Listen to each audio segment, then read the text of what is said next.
हमारा ये अलायंस सच्चे अर्थ में भारत की असली जो स्पिरिट है, जो भारत का आत्मा है, भारत की जड़ों में जो रचा बसा है, उसका एक अर्थ में प्रतिबिंब है।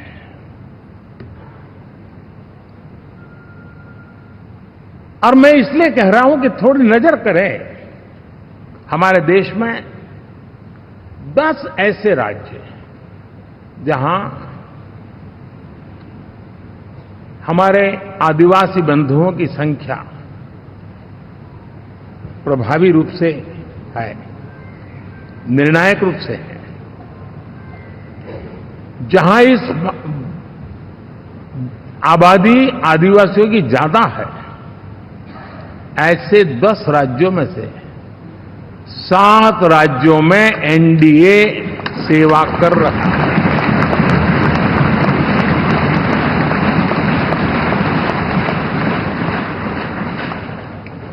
साथियों, हम सर्वपंथ संभाव के हमारे संविधान को समर्पित है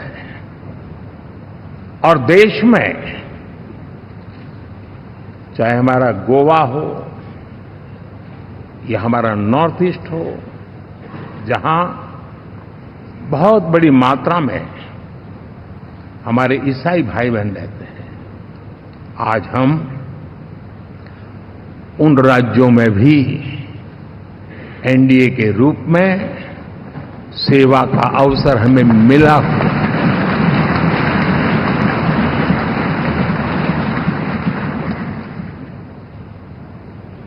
साथियों,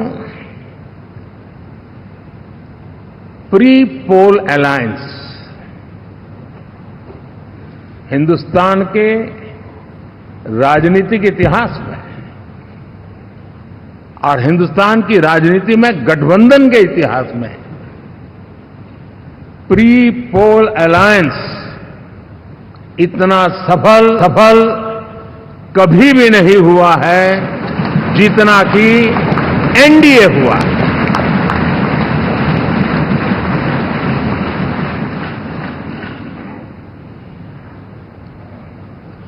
और ये गठबंधन का विजय, हमने बहुमत हासिल किया है और मैं कई बार कह चुका हूं, शब्द अलग होंगे लेकिन मेरे भाव उसमें एक सातत्य है। सरकार चलाने के लिए बहुमत आवश्यक है, लोकतंत्र का वही एक सिद्धांत है, लेकिन देश चलाने के लिए सर्वमत बहुत जरूरी होता है।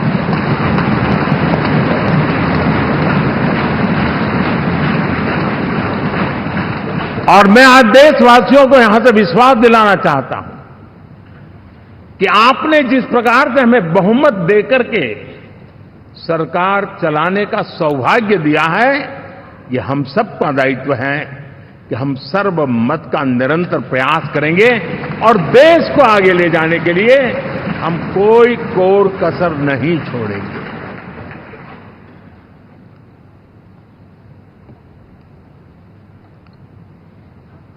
साथियों, एनडीए को करीब करीब 3 दशक हो चुके हैं। यानी आजादी के 75 साल में 3 दशक एनडीए, ये सामान्य घटना नहीं है जी। विविधता से भरे हुए अपनी लोकतांत्रिक और सामाजिक रचना के बीच में ये 3 दशक की यात्रा एक बहुत बड़ी मजबूती का संदेश देती है। और मैं आज बड़े गर्व के साथ कहता हूं कि किसी एक समय वो था कि संगठन के कार्यकर्ता के रूप में इस अलायंस का हिस्सा था, व्यवस्थाओं से जुड़ा रहता था और आज सदन में बैठ करके आपके साथ काम करते करते मेरा भी नाता इससे 30 साल का रहा है और मैं कह सकता हूं, हकीकतों के तथ्यों के आधार पर कह सकता हूं, ये सबसे सफल अलायंस है।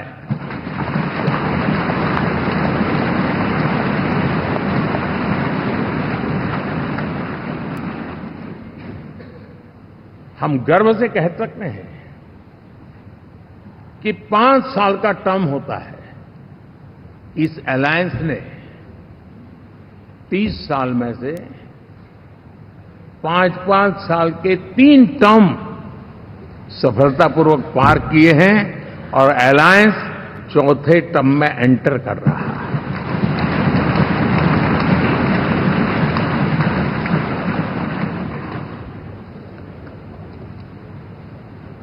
साथियों, इस बात को जो राजनीति के विशेषज्ञ हैं, अगर मुक्त मन से, मुक्त मन शब्द बहुत महत्व का है, वे सोचेंगे तो पाएंगे कि एनडीए ये सत्ता प्राप्त करने का या सरकार चलाने का कुछ दलों का जमावड़ा नहीं है। ये राष्ट्र प्रथम की मूल भावना से नेशन फर्स्ट के प्रति कमिटेड वैसा ये समूह है। और 30 साल का लंबा कालखंड शुरू में शायद असेंबल हुआ होगा, लेकिन आज मैं कह सकता हूं कि भारत के राजनीतिक व्यवस्था में एक ऑर्गेनिक अलायंस है।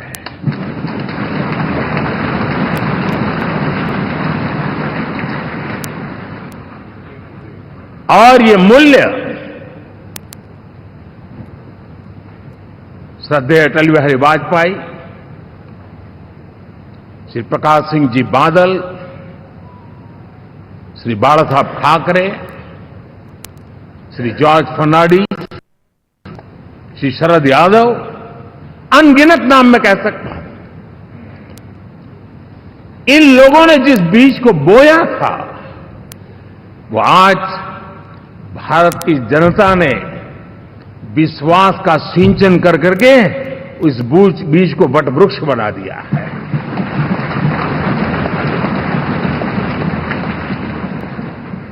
और हम सबके पास ऐसे महान नेताओं की विरासत है और हमें इसका गर्व है। बीते 10 वर्षों में हमने एनडीए की उसी विरासत, उसी मूल्यों को लेकर के निरंतर आगे बढ़ने का और देश को आगे बढ़ाने का प्रयास किया। जब मन से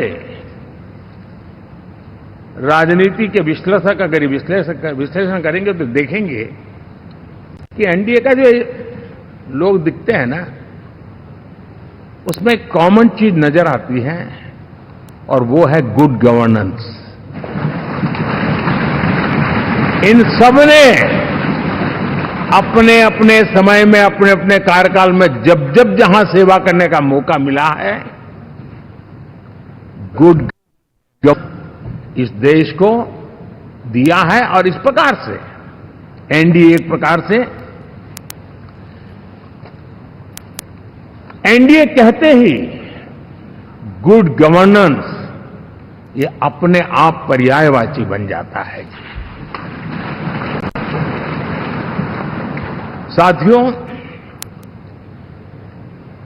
हम लोगों के सभी के कार्यकाल में, चाहे मैं गुजरात में रहा हूं या बाबू हमारे आंध्र में रहे हो या नीतीश जी ने के लिए भरपूर सेवा की हो, हम सबके अंदर केंद्र बिंदु में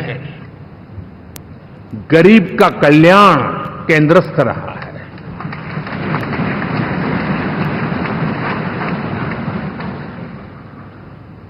और देश ने एनडीए के गरीब कल्याण के, गुड गवर्नेंस के 10 साल को देखा है। इतना नहीं, मैं कह सकता हूं देश ने इसे जिया है।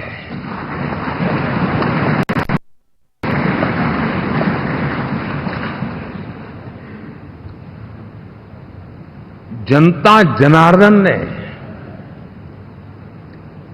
सरकार क्या होती है, सरकार क्यों होती है, सरकार किसके लिए होती है, सरकार कैसे काम करती है, इसको पहली बार अनुभव किया है।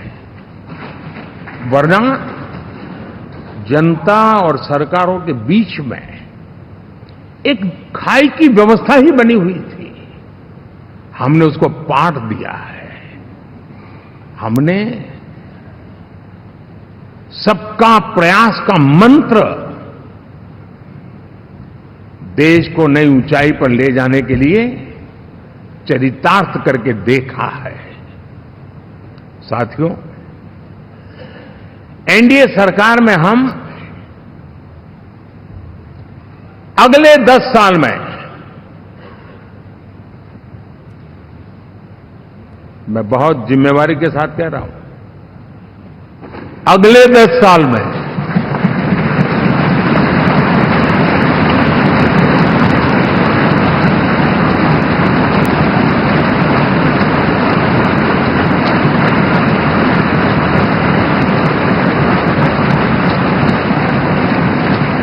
गुड गवर्नेंस, विकास,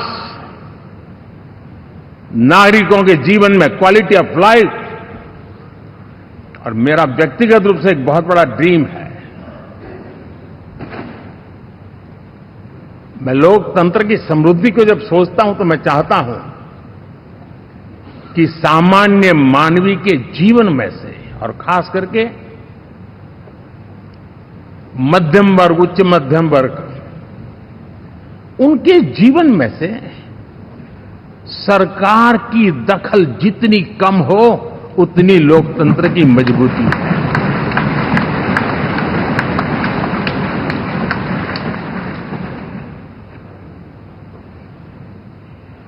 और आज के टेक्नोलॉजी के युग में बहुत आसानी से हम, वरना एक दिन में 10 काम हो तो 10 अलग अलग वो सारी चीजें मांगेंगे।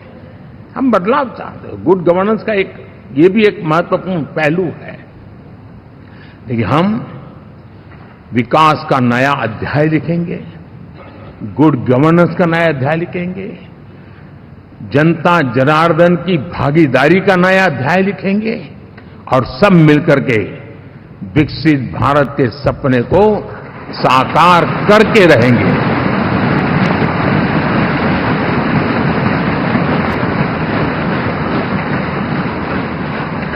साथियों, एनडीए में, और मैं अगर विस्तार से कहूं तो सदन में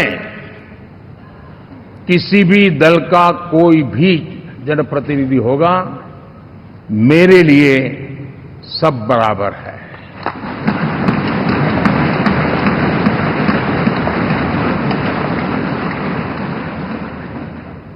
जब मैं सबका प्रयास की बात करता हूं तो मैं सदन में भी, चाहे वो लोकसभा हो या राज्यसभा हो, हमारे लिए सब बराबर है। और यही एक भाव है जिसके कारण 30 साल से एनडीए अलायंस मजबूती के साथ आगे बढ़ा है। अपना पराया कुछ नहीं है। सबको गले लगाने में हमें कभी कोई कमी नहीं रखी है। उसी का परिणाम है कि जनता का विश्वास भी जीत पाते हैं। साथियों, हमने 2024 में जिस टीम भावना से काम किया है और ग्रासरूट लेवल पे किया है, सिर्फ फोटो ऑप करना, नेता मिलकर के हाथ हिलाएं और फिर तुम्हारे रास्ते में मेरे रास्ते, ऐसा नहीं।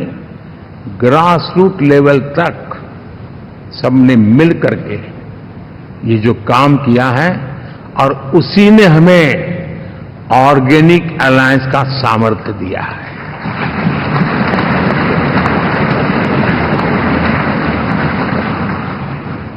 एक दूसरे का सहयोग किया है। हर किसी ने यही सोचा, जहां कम वहां हम। अगर कोई कमी है तो मैं आऊंगा, मैं मेहनत करूंगा, लेकिन तुम्हें कमी नहीं रहने दूंगा। जहां कम वहां हम, ये हर कार्यकर्ता ने जी करके दिखाया है, और तभी तो जीत आती है। साथियों, कभी कभी मैं कह सकता हूं कि हमारा 10 साल का अनुभव है,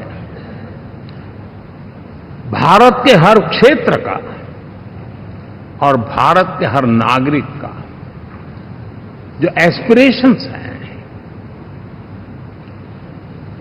रीजनल एस्पिरेशंस हैं, वे और नेशनल एस्पिरेशंस, इसका एक अटूट नाता होना चाहिए।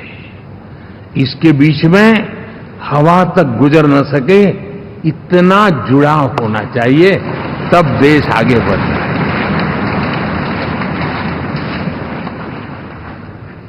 साथियों, इस चुनाव में मैं कुछ उल्लेख जरूर करना चाहूंगा जो मेरी नजरिए से मैंने देखा है। दक्षिण भारत में एनडीए ने एक नई राजनीति की नींव मजबूत की है।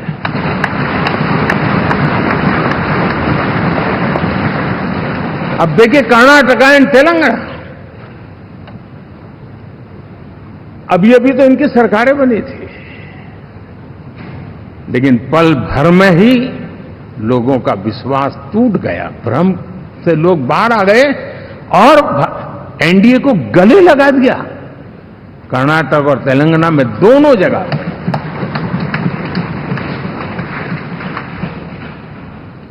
साथियों, तमिलनाडु, मैं तमिलनाडु की टीम को भी बधाई देना चाहूंगा,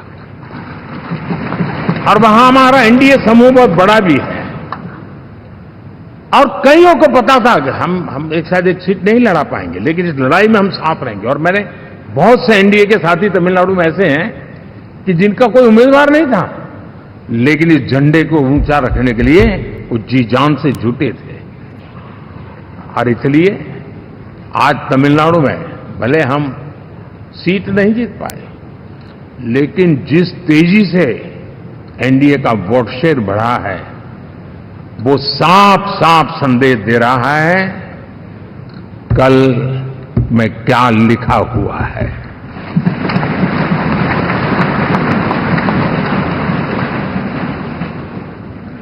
साथियों, पुडुचेरी हो, केरला, हमारे सैकड़ों कार्यकर्ताओं के बलिदान हुए हैं। यूडीएफ हो या एलडीएफ हो, शायद हिंदुस्तान के राजनीतिक जीवन में इतना जुल्म एक विचारधारा को लेकर के जीने वाले लोगों पर हुआ होगा तो सिर्फ मैं कह सकता हूं केरल में हुआ है। जम्मू कश्मीर से भी ज्यादा हुआ है। उसके बावजूद भी सामने कहीं विजय नजर नहीं आता था। उन्होंने परिश्रम की पराकाष्ठा में कभी पीछे नहीं रहे, पीढ़ियां खपा दी, और आज पहली बार संसद में केरल से हमारा प्रतिनिधि बन के आया।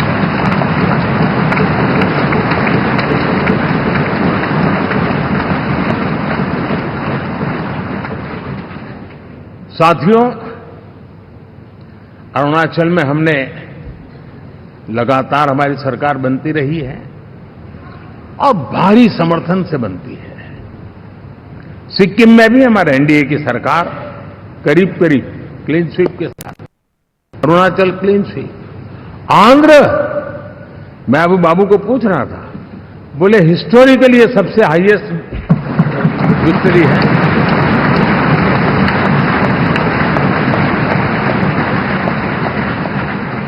और ये जो यहां दिखता है ना पवन, ये पवन नहीं, ये आंधी है।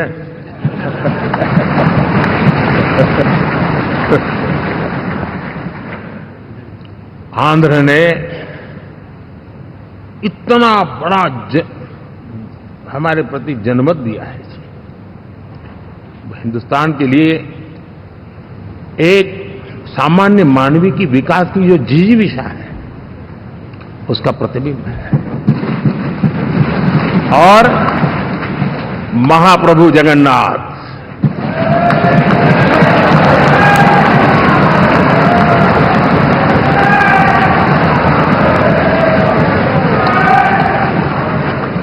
और मैंने अनुभव किया हमेशा। मैं हमेशा मानता हूं ईश्वर के अनेक रूप होते हैं, लेकिन जब मैं भगवान महाप्रभु जगन्नाथ जी को याद करता हूं तो मैं हमेशा मानता हूं ये गरीबों के देवता है।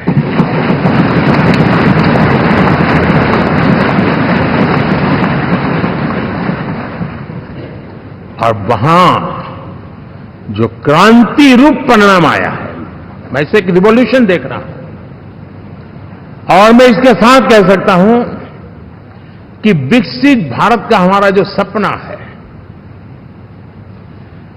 आने वाले 25 वर्ष, पहले मैंने 10 साल कहा था, या मैं 25 साल कह रहा हूं, आने वाले 25 साल महाप्रभु जगन्नाथ जी की कृपा से उड़ीसा देश की विकास यात्रा के ग्रोथ इंजन पैकी एक होगा।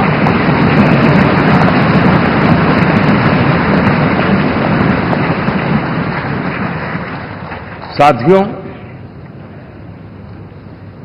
हम लोग जब 4 जून के नतीजे चल रहे थे, मैं तो अपने काम में कुछ व्यस्त था, बाद में फोन आना शुरू हो गए, तो मैंने किसी को पूछा, यार ये तो ठीक है आंकड़े वांकड़े, तो मुझे ये बताओ कि ईवीएम जिंदा है कि मर गया?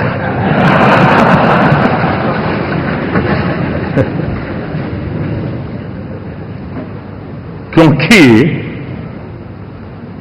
ये लोग तय करके बैठे थे कि भारत के लोकतंत्र और लोकतंत्र की प्रक्रिया के प्रति विश्वास ही लोगों का उठ जाए, और लगातार ईवीएम को गाली देना। और मुझे तो लगता था कि शायद इस बार वो ईवीएम की अर्थी का जुलूस निकालेंगे, लेकिन 4 जून शाम आते आते उनको ताले लग गए, ईवीएम ने उनको चुप कर दिया। ये ताकत है भारत के लोकतंत्र की, ये ताकत है भारत की निष्पक्षता की, ये भारत की ताकत है भारत के चुनावी तंत्र की, चुनाव आयोग की।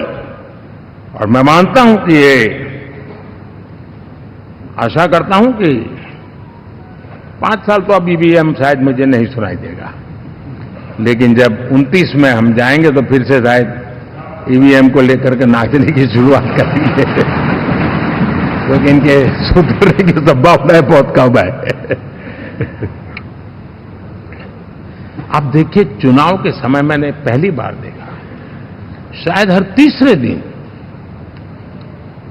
इलेक्शन कमीशन के काम में रुकावट आए, इसके लिए सुप्रीम कोर्ट के दरवाजे खटखटाए गए, भांति भांति की एप्लीकेशन, और एक ही टोली थी। और लोकतंत्र के प्रति जिनका भरोभार अविश्वास है, ऐसे लोग सुप्रीम कोर्ट का उपयोग करते हुए कैसे रुकावट डाले, इसका निरंतर प्रयास करते रहे। और चुनाव आयोग की ताकत का एक बड़ा हिस्सा अदालतों में, इस पीक अवर्स में, चुनाव के पीक अवर्स में, यानी कितनी निराशा लेकर के ये लोग मैदान में आए थे कि उन्होंने पूरा हमला उसी इंस्टीट्यूट पे लगा दो ताकि चुनाव के कोई भी परिणाम आए, हम दुनिया के सामने भारत को भी बदनाम कर लें। ये षड्यंत्र का हिस्सा था दोस्तों, और कभी भी देश उनको माफ नहीं करेगा। साथियों, इंडी गठबंधन वाले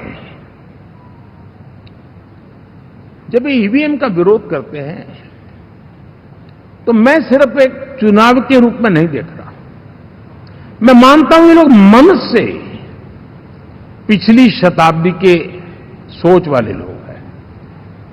वे टेक्नोलॉजी को हम महत्व न समझते हैं, न टेक्नोलॉजी स्वीकार करने को तैयार है।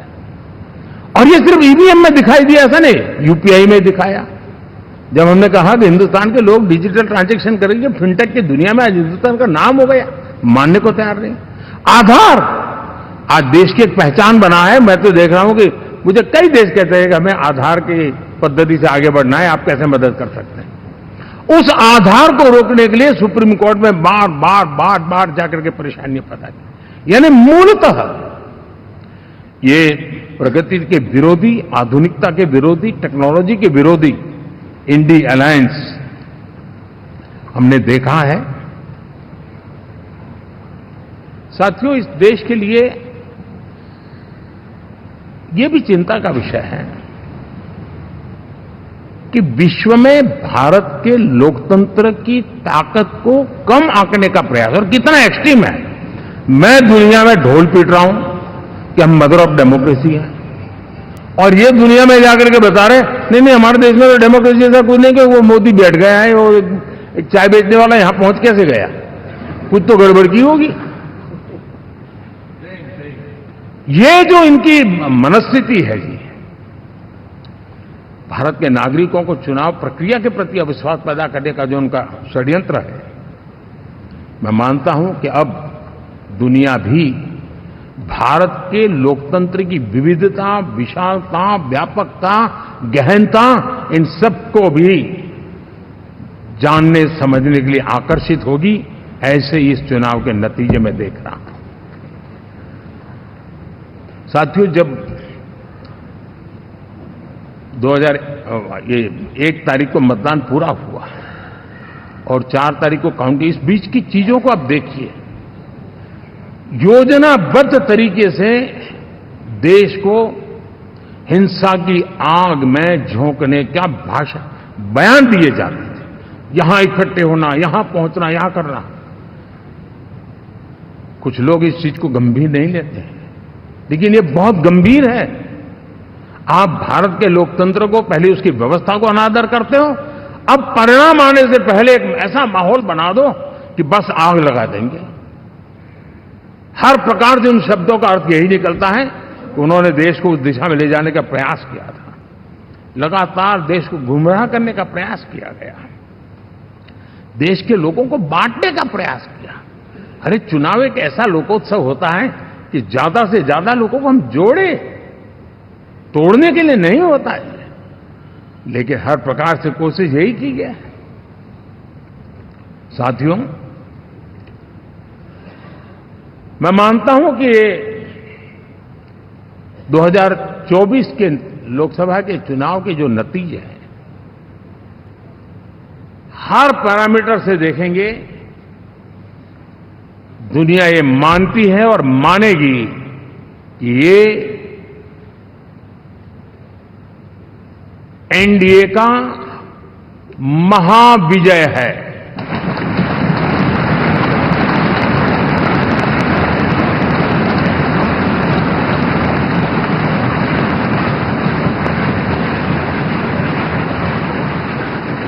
और आपने देखा 2 दिन कैसा चला, जैसे हम तो हार चुके हैं, गए। सब चारों तरफ यही दिखता था, क्योंकि उनको अपने कार्यकर्ताओं का मोरल हाई करने के लिए ऐसे काल्पनिक परेड ये करने पड़ रहे हैं। और साथियों, गठबंधन के इतिहास में अगर आंकड़ों के हिसाब से देखें तो ये सबसे मजबूत गठबंधन की सरकार है।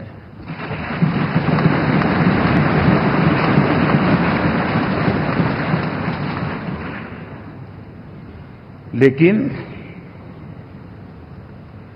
कोशिश ये की गई कि इस विजय को स्वीकार न करना, उसको पराजय के छाया में डुबो के रखना। लेकिन उसकी ऐसी चीजों की बाल मृत्यु हो जाती है, और हो भी गई। लेकिन देशवासी जानते हैं कि न हम हारे थे, न हम हारे हैं।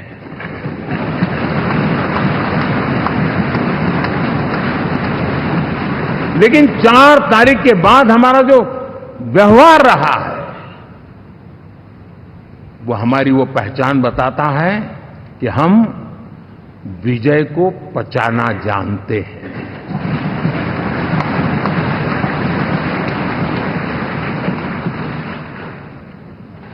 हमारे संस्कार ऐसे हैं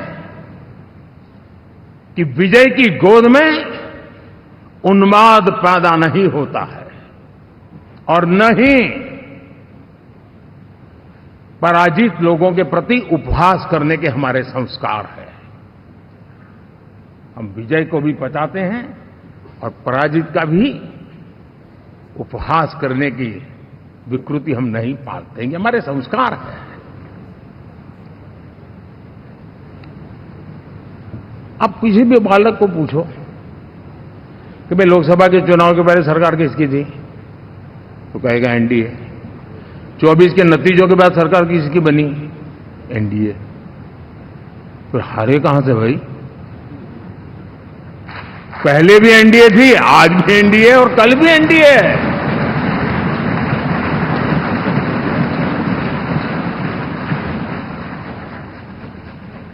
आप सोचिए 10 साल बाद भी कांग्रेस 100 के आंकड़े को नहीं छू पाई।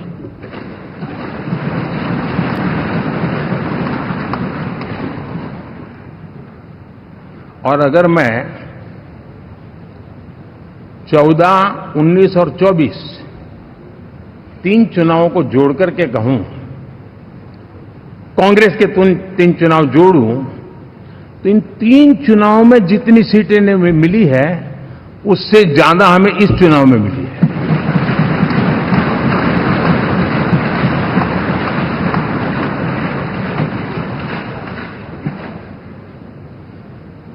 और मैं साफ देख रहा हूं साथियों, एनडीए वालों को अंदाज नहीं है।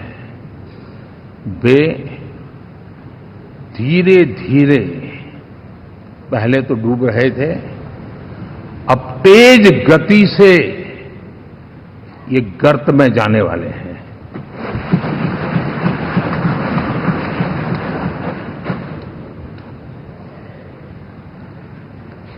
साथियों, इंडिया अलायंस वाले देश के सामान्य नागरिकों की जो समझ है, आज भी वो उसके सामर्थ्य को समझ नहीं पाए हैं या समझना चाहते नहीं है। भारत के सामान्य व्यक्ति की भी एक समझ है और जो जमीन से जुड़ा रहता है ना, वो समझ को छूता है, समझता है, पहचानता है, वो वहां नहीं है। साथियों, इन लोगों का जो व्यवहार रहा है 4 तारीख के बाद, मैं आशा करता था कि वे लोकतंत्र का सम्मान करेंगे, लेकिन उनके व्यवहार से लगता है कि शायद उनमें ये संस्कार आए, इसके लिए हमें और इंतजार करना पड़ेगा। और तो मैं ज्यादा कुछ कह नहीं सकता। और ये वो लोग हैं जो खुद की पार्टी के पीएम का अपमान करते हैं, उसके निर्णयों को फाड़ देते थे। खुद की पार्टी को विदेशी मेहमान आ जाए तो उसके लिए चेयर नहीं होती थी। ये सारे दृश्य आपने देखे हैं, ठीक। और मैं समझता हूं कि इन सारी स्थितियों में से हम लोकतंत्र की मजबूती और जनता जनार्दन के प्रति आस्था, इसको हम, साथियों, लोकतंत्र हमें सबका सम्मान करना सिखाती है। विपक्ष में भी जो सांसद जीत करके आए हैं, मैं उनको भी बधाई देता हूं।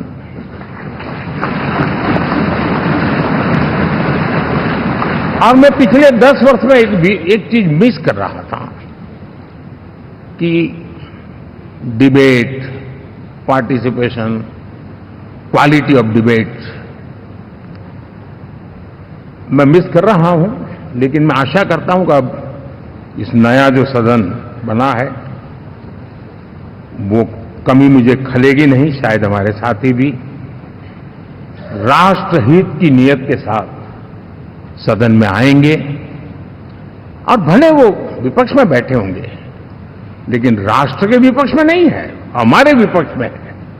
राष्ट्र में तो हम सब एक ही दिशा में हैं।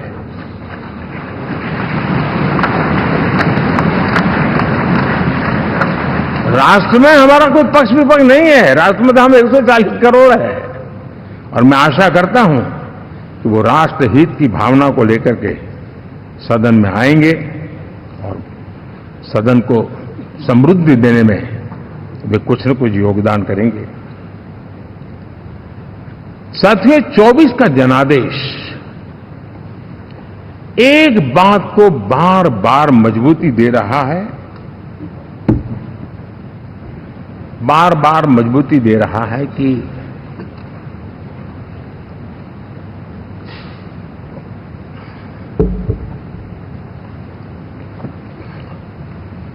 देश को आज के वातावरण में सिर्फ और सिर्फ एनडीए पर ही भरोसा है।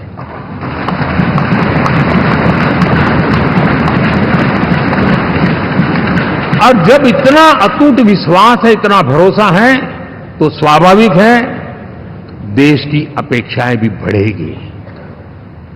और मैं इसे अच्छा मानता हूं और हम सबका कर्तव्य भी मानता हूं। और इन अपेक्षाओं को पूर्ण करने के लिए, और मैंने पहले भी कहा था कि जो 10 वर्ष हमने काम किया है वो तो ट्रेलर है।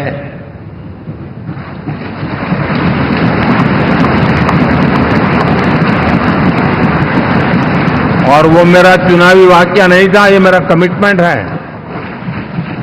हमें और तेजी से, और विस्तार से, और तेज गति से देश के आकांक्षाओं को पूर्ण करने में रत्ती भर भी विलंब नहीं करना है।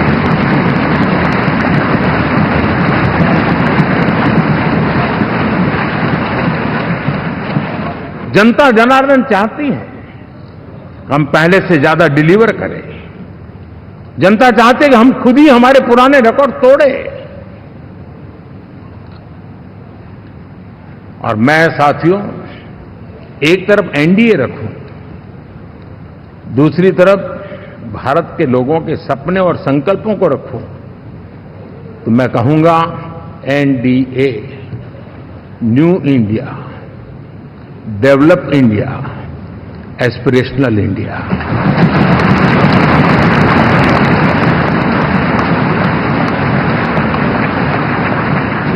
और इसी सपने और संकल्पों को पूरा करना, ये हम सबका संकल्प भी है, कमिटमेंट भी है, और हमारे पास रोड मैप भी है।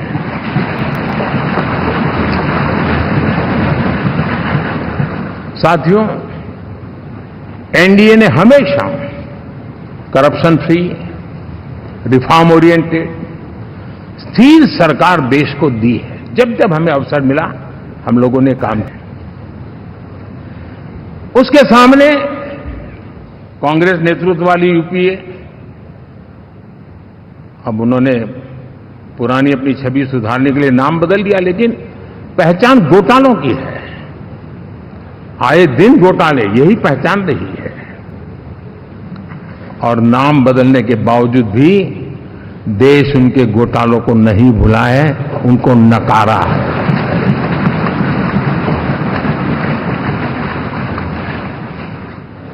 और मैं कह सकता हूं साथियों, इंडी अलायंस वालों ने एक व्यक्ति का अपोज करने के वन पॉइंट एजेंडा के कारण देश की जनता ने उनको ही ऑपोजिशन में बिठा दिया है।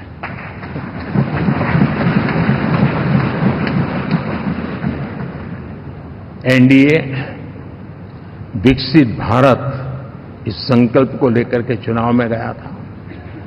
देश के लिए सकारात्मक सोच को लेकर के गया था।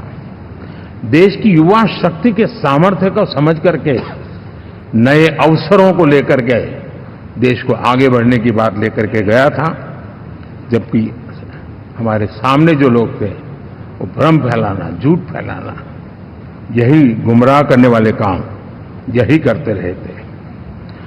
अब एनडीए और उनका देखें, इवन नामांकन में जाएंगे तो भी आपको देखेगा उनका चुनाव प्रचार, उनका नामांकन, हम लोगों का एक एक दृश्य देख लीजिए और उनका एक एक दृश्य देखिए, कितना बड़ा अंतर है। हर चीज में उनका कैरेक्टर दिखाई देता है। और क्या रहा, फोटो ऑप के लिए तो उन्होंने अलायंस घोषित कर दिया है, लेकिन कितने ही राज्यों में वो आपस में लड़ते रहे हैं, चुनावी जंग में एक दूसरे की पीठ में छुरा भोंकते रहे हैं। कभी उन्होंने कहा कि ये तो हमारा वैचारिक अलायंस है, वो विचार लेवल पर ठीक है, बाकी नीचे तो हमारा अपना हम तैयार करेंगे। और अब फिर उन्होंने कहा कि भाई हम तो सीट के आधार पर अलायंस करेंगे, टोटल न भी करें, ये भी खेल खेला। और अभी अभी तो चुनाव पुरावा शुरू कर दिया कि ये तो हमारा अलायंस लोकसभा के चुनाव के लिए ही था, बाद में नहीं है, ये भी शुरू कर दिया। यानी मैंने बहुत पहले कहा था कि आप देख लेना 4 जून के बाद बिखराव